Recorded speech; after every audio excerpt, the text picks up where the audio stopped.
Alright, hey guys, I'm back again with another live stream for you guys. This time I'm going to go ahead and cover the era of good feelings, which is essentially President Monroe's presidency. So this is our era immediately following the War of 1812, and that's the name, the era of good feelings. So we're talking 1815 to about 1824. So let's go ahead and see why we call this the era of good feelings. And really, was it really an era of good feelings, or are we just being kind of optimistic with this? So let's break it down. All right. So Monroe's going to win 2 terms, okay? And you guys remember from last time we talked, the Hartford Convention is going to spell out disaster for the Federalist Party. They lose a lot of credibility because they're speaking out against the War of 1812, when during the time of the Hartford Convention, we were actually doing well. The Treaty of Ghent had been signed, plus we had won the Battle of New Orleans, so it made the Federalists look really, really unpatriotic, and we are going to see the Federalist Party disappear, after the election of 1816. And you guys notice with the electoral map in 1820, I mean, essentially it's Democrat and Republicans. We just got one political party. John Quincy Adams has splintered off to be an independent Democrat-Republican, but still, these guys are the same political party. So Monroe essentially faces practically no opposition when it comes to 1820. So Monroe is going to be the last of the Revolutionary War heroes to rule this country. So the last of the Revolutionary bros, essentially. And Monroe is going to focus on stuff like national unity. In his cabinet, he's going to try to choose members from both parties and from various regions. So, yeah, this era gets called the era of good feelings because the Boston newspaper had dubbed it so. Because, I mean, come on, for political opposition during Monroe's presidency, not much. So,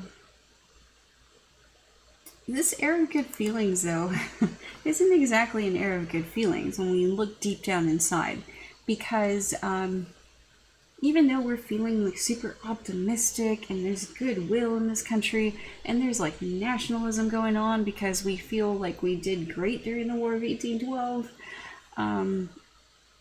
still though, there's going to be some things underneath the surface that are going to rear its ugly head and basically bring disunity and lack of balance in this country later on. So, yeah, on the surface we look harmonious, we look like we have unity, but underneath there's cracks forming. So people are going to have really heated debates over tariffs, the national bank, internal improvements, public land sales. Sectionalism is going to become a major thing at this time, and especially the fight over slavery. And within the Democratic-Republican Party, there's going to be 2 schools of thought, which is going to lead to the group splintering.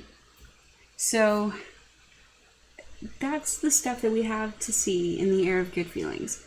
Now, for new political leaders, though, we kind of saw some of these guys in the War of 1812 as war hawks. So we've got John C. Calhoun and Henry Clay already on the scene. New to the scene is going to be Daniel Webster. These 3 guys are basically going to control Congress, especially Henry Clay. Henry Clay is forever in Congress. So, anyways, yeah, these 3 guys gonna run the show from now to the 1850s, which is practically, 10 years out of the Civil War. So, I mean, for most of your causes of the Civil War, these guys are involved somehow or another. Either trying to compromise, trying to provoke them, or just trying to say their piece. I mean, yeah, this is what we're gonna see for the next 30 years. So as far as culturally and economically, a lot of the people voting for Monroe are going to be of the younger generations. They see hope in him. They see new prospects for this nation. They want to expand westward. And they really don't care about European politics. They just care about America. Like, essentially, they want our young country to gain prosperity and prestige. So within schools and within art and literature, we're going to see themes of Americana like come up pretty much. You're going to see like novels focusing on the American identity and our history here in this country at this time. We're going to see artwork reflect American landscapes. We're going to see a school curriculum put more of an emphasis on things that happened here in this country that foster the American spirit. So politically, what we see is that there's going to be a lot of things to support our nation's economics. So the economy is going to benefit during this time. We're going to have a lot of internal improvements, like the buildings of roads and canals to foster not only trade, but communication as well, and westward expansion. We're also going to see our young American industry really grow during this time. Because remember, we were forced to develop industry because of the blockade that the British had on us during the War of 1812. So that young factory system is going to blossom. Now, one person who's really into transforming this area, well, into transforming not only this area, I mean this whole country, is going to be Henry Clay. Henry Clay is going to devise the American system while he's part of Monroe's cabinet. So this is what he has planned. It's kind of going to resemble Hamilton's financial plan in a way where he's going to promote the national bank and he's going to promote protective tariffs.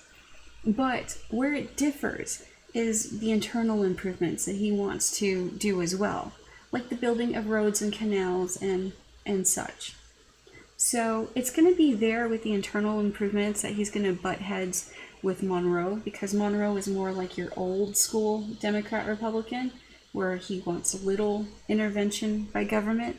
Henry Clay would be more of the new school Democrat-Republican, where they take elements of federalism and infuse it with old school, like Jeffersonian-style Democrat-Republican thoughts. So again, it's kind of like the new school way infuses both together. So let's go ahead and go in depth with these three major things that Henry Clay wants to accomplish with his American system. So first up, let's go ahead and talk about this national bank. So the national bank, they want to extend the charter to keep our economic system running smoothly. I mean, after all, it's providing for a national currency. And the charter had expired. It expired in 1811 on the cusp of the War of 1812. So without that central bank, our economy is faltering. The states are starting to issue out paper money, which we remember during the Articles of Confederation, that was bad.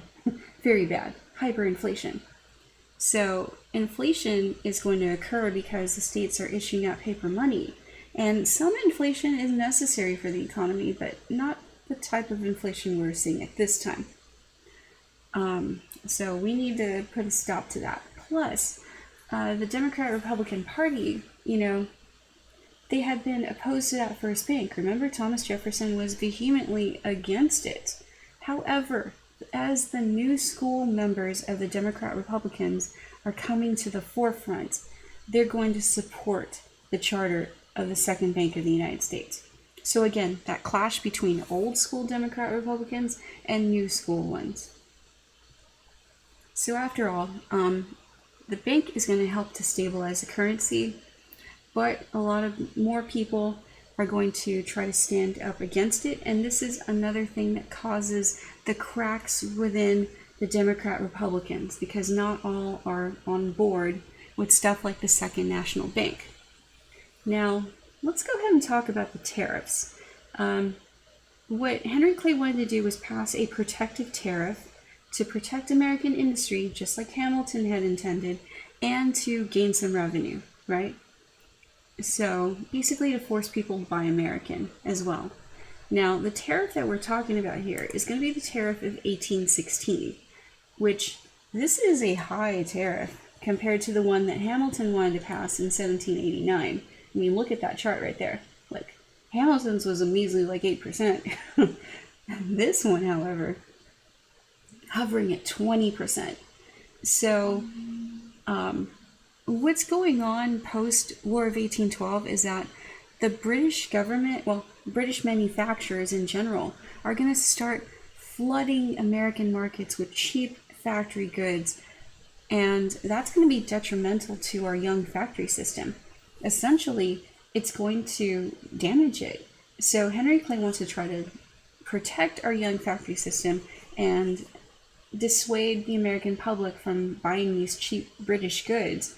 So that's why the tax rate is effectively at 20%. It's high enough to get people to buy American. So,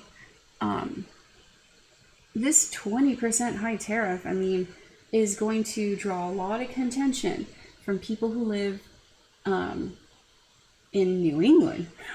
Okay, for a weird twist of fate right there.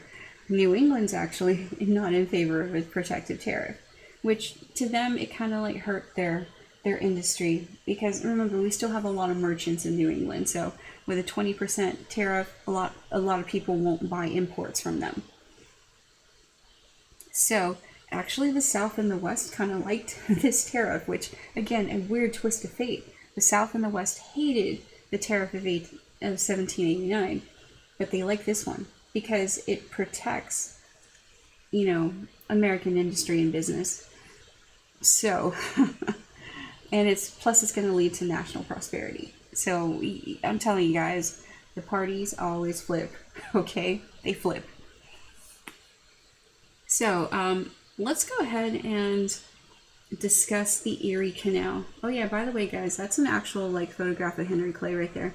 That's him when he's a lot older, of course. He's in his 50s or 60s there. I forget how old he was, but that's a daguerreotype photograph of Henry Clay.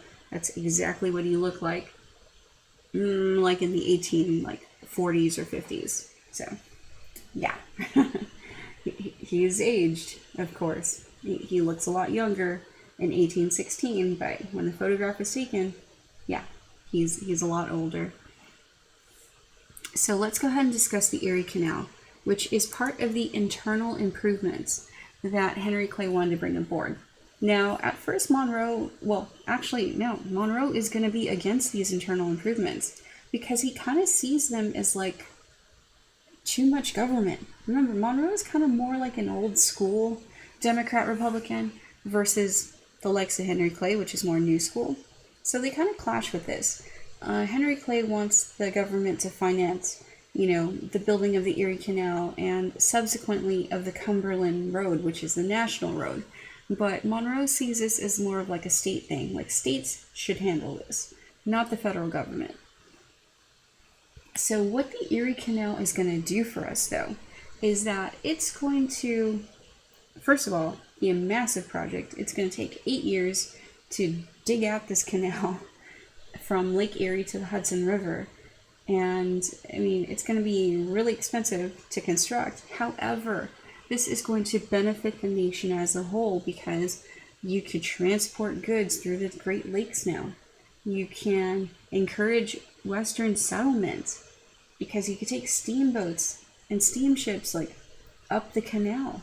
So this is the area where we're digging the Erie Canal. You see, we're digging it across the state of New York because we want the Erie Canal to connect to the Hudson River, which will lead us out through the port in New York and into the Atlantic Ocean. So essentially, we are wanting to connect all the Great Lakes together with this. So it's going to be very beneficial for the country to have the Erie Canal. Now, the Cumberland Road is also extremely beneficial because think of this as an old school highway. It's going to be 2-lane or 1 lane. It's not going to be super sophisticated like our major highway system we have now. This is actually going to be more of a better paved road that extends across the nation at that time. So at first, the first itty bitty part of the Cumberland Road, or rather National Road, is going to extend from Wheeling, West Virginia, well, from Cumberland, Maryland to Wheeling, West Virginia. So an overland route was really hard to do. I mean, it took way longer to travel overland than what it would like by ship, but this kind of road helps things. Another type of road that we see during this time period is going to be turnpikes, which is essentially kind of like a mini highway / toll system in areas like New England. So we're going to see that kind of internal improvement happen. And eventually the Cumberland Road, National Road, will extend all the way out to Vandalia, Illinois. So you see, that's the expanse of the Cumberland Road. And again, linking the country together. So that is essentially what Henry Clay's American system is all about. And that takes care of, well, that side of things. Let's go ahead and talk about the Marshall Court, however. The Marshall Court, we got introduced to him, during Jefferson's presidency, right? This is when they established the judicial review powers with the court case Marbury versus Madison. But the Marshall Court is having to do everything by scratch. I mean, they're essentially defining what constitutes the powers of the Supreme Court, what constitutes legality as far as like who has the ultimate authority.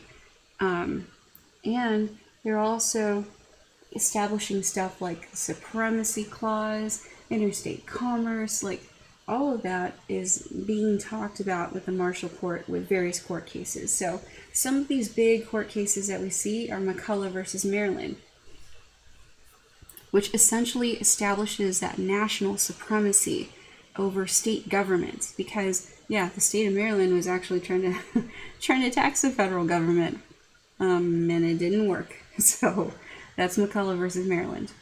For Gibbons versus Ogden, this is going to establish Congress's ultimate authority over the states when it comes to regulating commerce.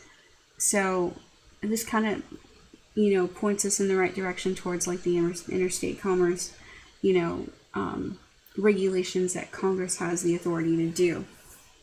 Now, other court cases in the Marshall Court will also be Dartmouth College versus Woodward, which is going to strike down the state law that said that a contract for a private corporation would not be altered by the state. So we got some things going on with Dartmouth College in that instance. And with Fletcher versus Peck, the state could not pass legislation invalidating a contract. So this is the first time that the Supreme Court reviewed a state law and declared it unconstitutional. So again, establishing the reach of the Supreme Court and its authority. So at Cohens versus Virginia, it's also going to further establish that the Supreme Court can review state court decisions this time and discuss the legality of those as well. So this is extending into the realm of federalism and what authority the Supreme Court has over both state and national government. And with the last case here, Martin versus Hunter's lease is going to establish that the Supreme Court has jurisdiction over state courts involving anything dealing with the Constitution. So there you have it. That is the Marshall Court. And we'll see more cases pop up every now and then from the Supreme Court. So, to be continued, guys.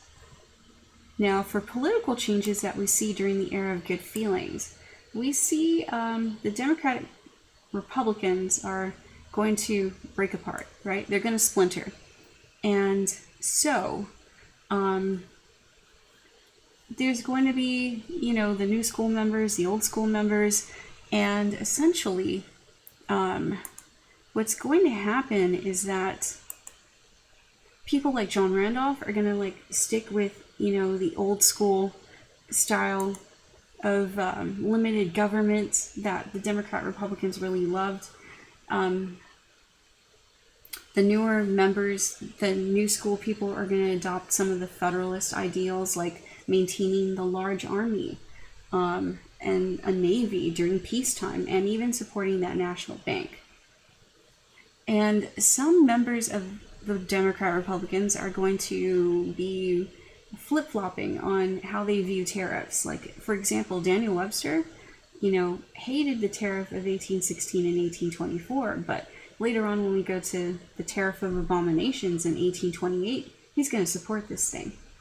John C. Calhoun, who was a huge war hawk and nationalist during 1812 and all about America, is going to shift his thought process in 1828 when he's going to consume himself with states' rights.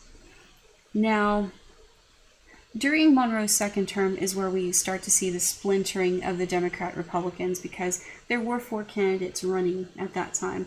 Even though Monroe took it, we saw the cracks forming. For economic strife, we're going to see the Panic of 1819.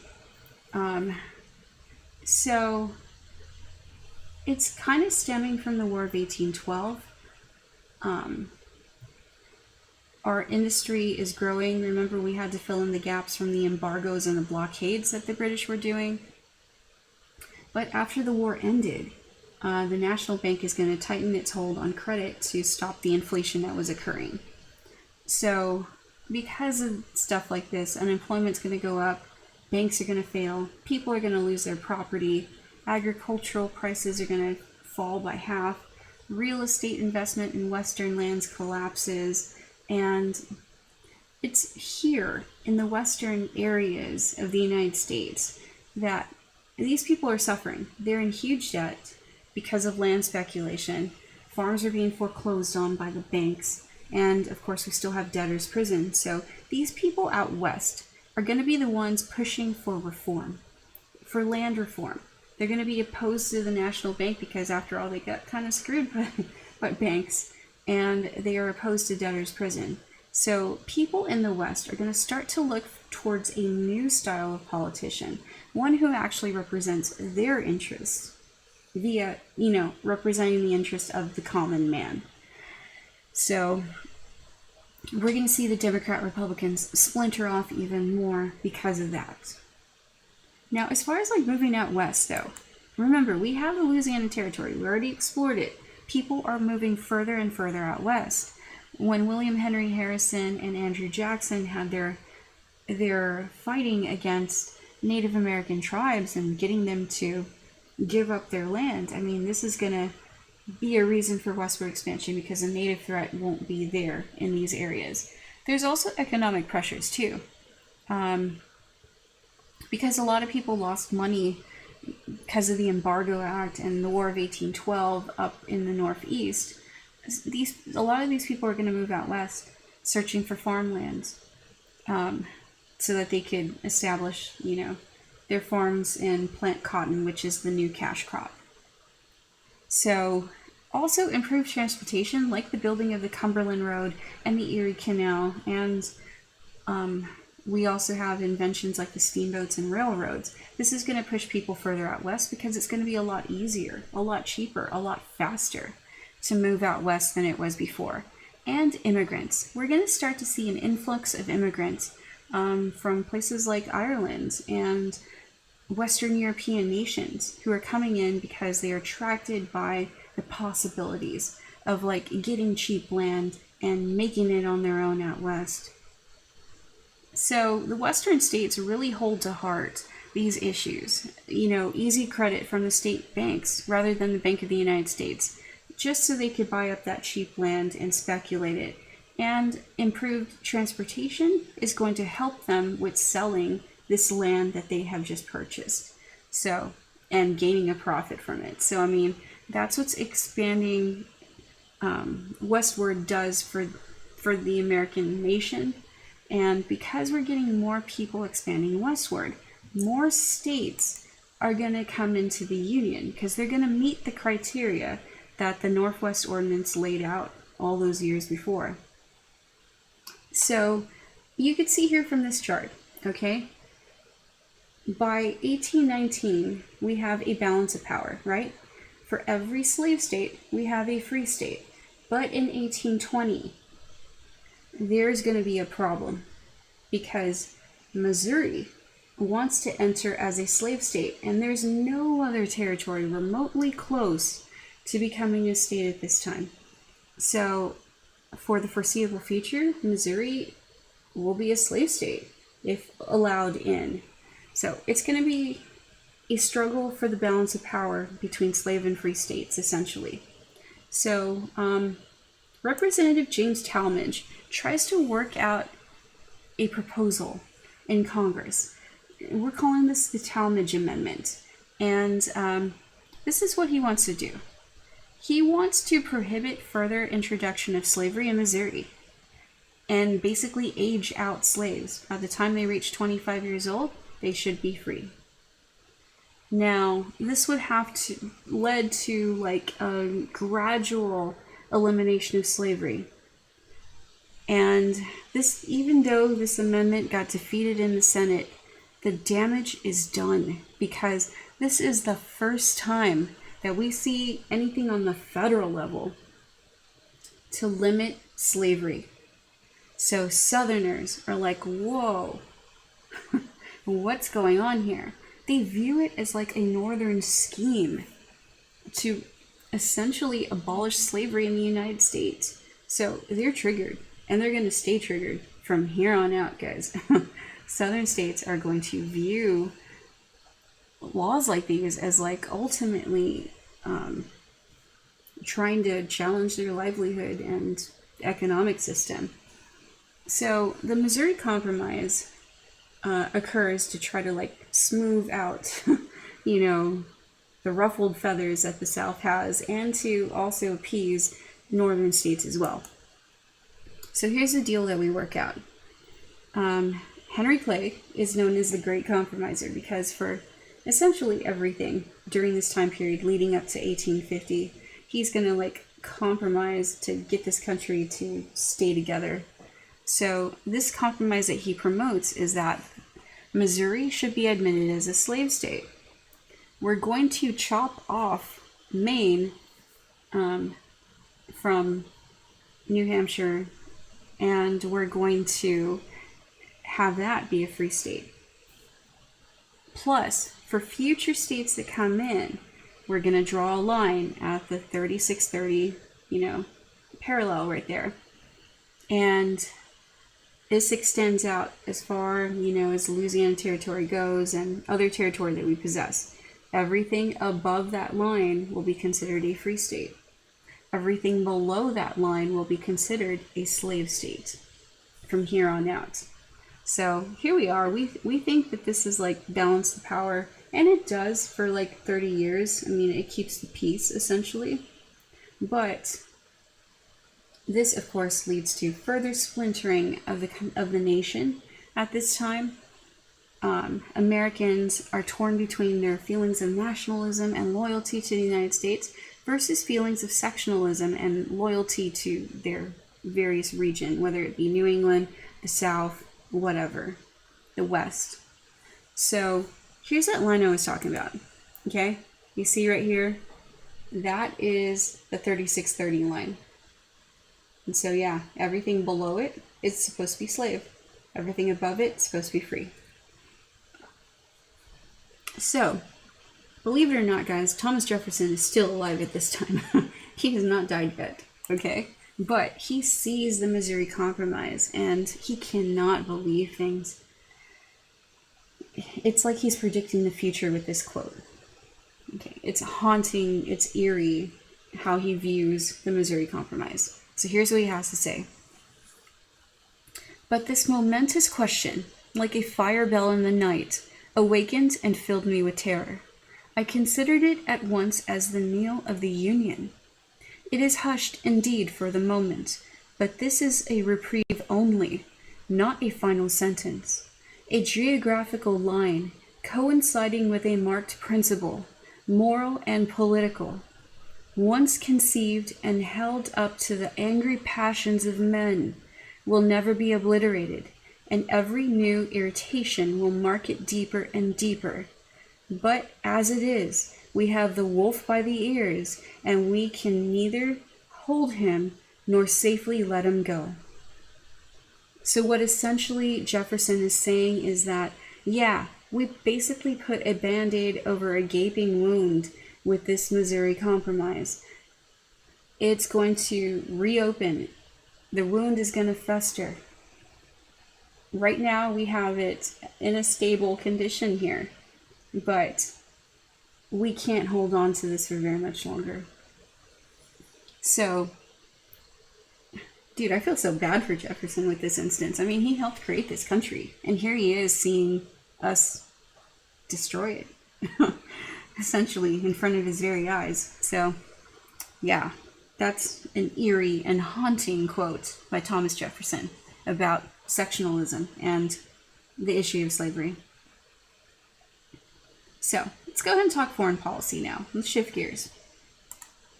Foreign policy under President Monroe is going to be mainly the John Quincy Adams show. Let's face it, John Quincy Adams is Secretary of State, and he's the one who essentially sets up the policy. Like, no joke. I mean, this is all his brainchild. So, anyways, the United States takes a slightly more aggressive approach to foreign policy following the War of 1812, and it's because of nationalism. So when it comes to relations with various nations, we're going to be a bit more out there than we were before. However, we're still going to uphold the principles of neutrality with European affairs when we get further into the Monroe Doctrine. So, essentially, this is what John Quincy Adams does. All right. We are going to have dealings with Canada, okay? We don't necessarily have like a strict boundary with Canada yet. We're going to work that out and work out like who has what rights to, you know, like the Great Lakes and stuff. So that's where the Rushborough Treaty comes in. Well, agreement comes in. So there's border fortifications that are being limited, you know, strict limit on naval armaments along the Great Lakes. So we're trying to keep the peace there. Plus, the Treaty of 1818 is going to improve relations between the U.S. and Britain. We finally agree on like fishing rights. We agree on joint occupation of the Oregon Territory for 10 years, and we establish that northern boundary of the 49th parallel. So that's going to be essential. Now, with Florida, okay, Andrew Jackson. Sometimes you just can't with this dude. But anyways, let's go ahead and discuss this. Florida. President Madison tries to take over West Florida from Spain in 1810 for no avail, right? Southerners are really angry that Florida exists because essentially it's Spanish territory and a lot of their runaway slaves run towards Florida. And they know that they can't just cross into Florida fetching their slaves because essentially their slaves are now on foreign land. So here's what happens. These runaway slaves make it down to Florida and they join up with the Seminole tribe. So they are essentially assimilated into the Seminole tribe. So we really do see black Seminoles. Like, honestly. Andrew Jackson is, Andrew Jackson's gonna go into Florida in 1816 and just wreck the place. I mean, he destroys the Negro fort that protected the black Seminole settlements. In 1818, he's gonna invade Florida again and claim it for the United States and drive out the Spanish governor in Florida. Oh my god. This dude just straight up went into foreign land. He straight up goes into a foreign nation. It's territory right there. And says, it's ours now. And kicks out the guy in charge. Holy crap. Monroe is like going nuts over this. He's like, what in the hell, Andrew Jackson?